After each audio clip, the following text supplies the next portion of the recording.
All right, for today's site visit, we are going to visit one, if not the most famous archaeological discovery of the 20th century. And it's a site most of you have probably heard of, but not that many outsiders actually come to visit. And it is a sight to behold. Picture this. You are standing face to face with rows upon rows of thousands of identical, monochromatically colored soldiers standing in formation, ready for action.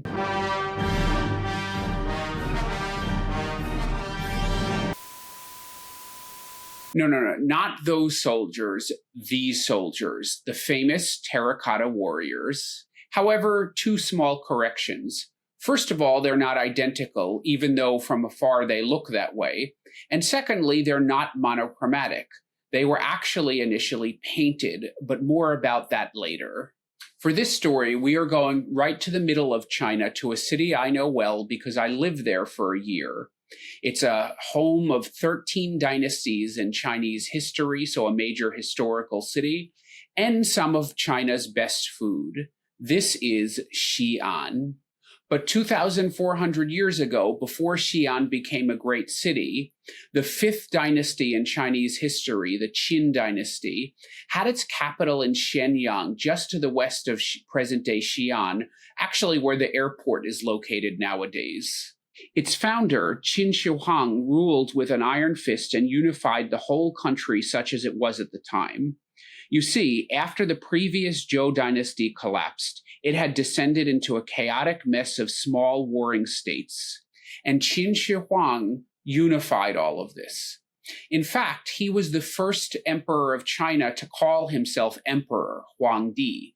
Before that, they were simply known as King Wang. And like many great leaders, he was a builder. That's what I do, is I build. I was always very good at building. It was always my best thing. I think better than being president, I was maybe good at building. You surely know probably his greatest building project, a little thing called the Great Wall of China, though what you see today is largely the result of other dynasties' work.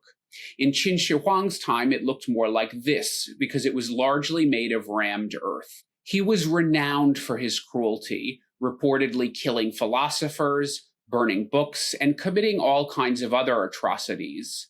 However, some of this was definitely exaggerated by the Han dynasty that followed him. They usually looked to vilify the previous dynasty, and modern communist anti-imperialist propaganda. However, the sources all agree he was a hard dude, and therefore he's generally seen as a villain today. However, his reign did not last long. He died on the throne just after 11 years, and his son and successor committed suicide just a few years after that. So the whole dynasty only lasted 14 years. But boy, did it leave quite a legacy on the Chinese landscape. But although he died just age 49, Qin Shi Huang had a little obsession with living forever. And hence he set out numerous search parties in all directions looking for the so-called elixir of life, a brew that was created by a mythical white rabbit and said to confer eternal life. Now that's whack. But failing that, he planned to live forever in the afterlife, and hence he had an enormous tomb built to simulate the entire royal court, staffed with soldiers, attendants, servants, etc., so he would have everything he needed for eternity. It must have been magnificent, but after the dynasty was defeated in 207 BC, the capital at Shenyang was burned, and the enormous tomb of Qin Shi Huang was abandoned, slowly covered up by the lowest soil and forgotten. And some things that should not have been forgotten were lost. Which brings us to March 29, 1974, when a group of Chinese farmers, then working in a collective work group under Chinese communism, were digging a well east of Xi'an. When one of them, Yang Jifa, struck something with his hoe and discovered the headless statue of terracotta. They were aware of the emperor's tomb mound, that was known, but that was about 2 kilometers away, and trust me, it did not look like that in the 1970s. The local villagers were superstitious and thought digging up old stuff like this would bring bad fortune upon the community. However, Yang knew better, and he made his way to the local museum at Lintong. The staff there paid him 10 RMB or $1.40 today per cartload of stuff that he brought in. Now, back in that time, when China was very impoverished, that was actually a healthy sum. And with each cartload, it became more and more clear that they were dealing with a major site, perhaps connected with the emperor's tomb. So finally, on April 25th of that year, the archaeologist self-taught from the local museum, Zhao Kangmin, arrived on site. When he arrived, he saw pieces of the statue being kept by villagers as souvenirs, some of them just tossed away, and even small kids playing with some of the fragments. And he knew something was up because he had previously excavated 3 statues, terracotta, of kneeling archers nearby.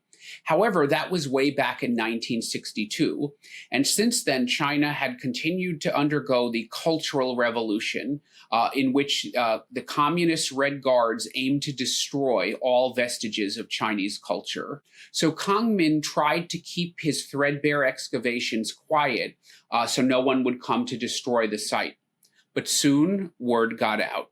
Luckily, the megalomaniacal dictator Mao Zedong was infirm at this point and would be dead in 2 years, so the Cultural Revolution was winding down, and rather than destroying the site, real excavations began.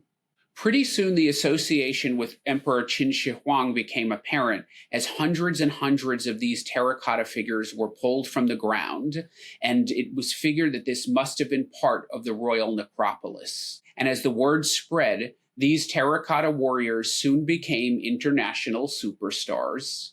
A museum opened up on site as early as 1979, presumably several iterations before the one that you can visit today. The site has drawn millions and millions of visitors, mostly domestic, but also a lot of high-profile international visitors. This right here is our farmer, Yang Jiefa, along with US President Bill Clinton. Yang used to drop by the site fairly frequently back when I lived there, but given that he's over 90 years old today, you probably won't see him on your visit. And what exactly was uncovered after all was said and done, after all the excavations? First of all, lots of life-size terracotta warriors, about 2,000 of them. They range from about 175 to 200 centimeters, or 5'7" to 6'6" tall, with the larger ones usually of a higher rank. Yes, that's right, they designed this to be a functioning army with a hierarchy. So there are generals and other officers, infantry armored and unarmored, cavalrymen with a pillbox hat, helmeted chariot drivers, spear-carrying charioteers, kneeling crossbowmen, armored archers, and standing archers without armor. Though there are about 10 base-style faces, these were then individualized in slight ways to make them all unique. And a 21 study of the facial morphology of people in the nearby region in China showed that they bore a strong resemblance to those of the terracotta warriors. Oh, and they weren't all soldiers. There are also 11 of what are interpreted as acrobats or dancers, which display a bit more individuality, anatomical correctness, and sculptor skill with motion. And there also are some non-martial imperial administrators. After all, in such a centralized state, you needed these people for the smooth functioning of affairs. And as there are cavalry and chariots, there are, of course, plenty of horses, some of them mounted, some unmounted, some on chariots, and some in formation with the soldiers. Also, as this is an army, most of the soldiers had real weaponry, though these were either looted long ago or rotted away.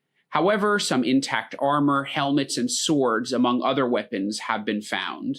More than 40,000 arrowheads were found clustered in groups of 100, and recent research has shown that these different clusters were manufactured together in a cellular manufacturing type system that you might find in a Toyota factory today. All of these are arranged in 4 main pits that are fully excavated and open for viewing. But some of what you can't see is equally interesting. There was an area of cranes, ducks, and other such birds arranged almost as if in a park, and there are also other terracotta attendants kneeling near them, so perhaps this is reflective of one of the emperor's pastimes. There were also pits with bones of some exotic animals, so that maybe suggested the emperor liked hunting. Now, this is all pretty overwhelming, I know, but believe it or not, that is not even the half of it. In fact, it's estimated to be just about a quarter of what's under there. Archaeologists estimate that there are many as 8,000 soldiers in total, 130 chariots pulled by 520 horses, and 150 cavalry horses besides. But as such a big chunk of the site is already excavated, why not just finish the job? Actually, when they were made, they were brightly colored, with a lot of the paint visible when they first were unearthed. However, exposed to the air, the paint faded and peeled off, sometimes even within minutes. And some of the colors were rather garish, as a 2015 study revealed the kneeling crossbowmen to be rather, festive? As part of the exhibit, you can see some reconstructions of what a fully painted soldier might have looked like. And for this reason, the rest of the site, and of course the emperor's tomb itself, has not been excavated. Archaeologists want to be sure they can properly preserve the paint and whatever else might be in there before opening everything up. And as breathtaking as what you can actually see is, what's still underneath the ground must be amazeballs. You see, geophysical surveys aiming to get the sort of boundary and full extent of the site, they estimate it to be as large as 38 square miles or 98 square kilometers. So what we can only imagine what's still beneath the earth. So hesitating to excavate is actually a pretty responsible course of action. Also found in another nearby pit in 2003 and understandably not available for viewing, there was a pit of 121 skeletons found. And these were all men, usually aged 15 to 40, with a lot of signs of wear and tear and hard labor on their bones. And as such, they are usually interpreted to have been workers, which kind of belies the usual myth that the workers were killed to preserve the site's secrecy, because these skeletons had no visible signs of violence on them. They probably just died of overwork, exhaustion, and disease. Moreover, recent ancient DNA testing on the skeletons showed that they were, a lot of them, from minority groups, particularly in southern China, and we discussed some of that a few weeks ago in Archaeology news. So this makes it appear like they were probably enslaved and captured prisoners, perhaps from some of Qin Shi Huang's warring abroad. I'm telling you, this Qin Shi Huang was a real hard-ass. The Emperor is not as forgiving as I am. And trust me, despite the fact that most of the site is still underground, it is definitely awe-inspiring, something you will not forget. The Terracotta Warriors are located about 45 minutes outside of downtown, and there's not much in the way of public transportation to get there, so you're probably going to want to get a tour. However, those are not particularly difficult to find in Xi'an. And those tours usually come with a guide, which, broken record alert, you're not going to want to do without at a site of this size and complexity. But if you really don't want to do that, at least get the audio guide. It costs like $3 or $4. In terms of visiting, it's a bit of a mixed bag. Now, the site and the museum have been upgraded in the 20 years since I've been there, so presumably they've changed out the really tacky Disney-like video. However, that pyramid and sphinx is still there, so who knows? There's also cheesy photo ops and what looks to be a majorly tacky stage performance. The museum and the pits themselves probably require a minimum of 2 hours, though more like 3 if you're really into it. The site of the mausoleum is also visitable, but as that was never actually opened, it's more of just a park experience with some informational signage. Honestly, however, the most impressive part is just standing at the pit, gazing out over the massive formation.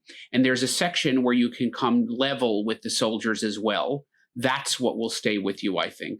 Otherwise, Xi'an is an amazing ancient city with the defensive walls still standing, a vibrant Muslim or Huimin minority with their own quarter and their own mosque, and plenty of other historical sites. though a lot of the rampant development has taken away much of the city's charm. And don't forget to sample some of the Rojia, Biangbiangmian, and other local delights while you're there. So there you have it, the Terracotta Army, one of the most amazing archaeological discoveries of all time, and we don't even know the half of it.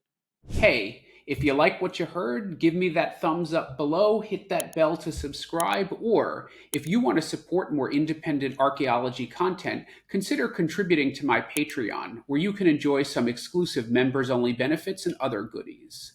Until the next dig.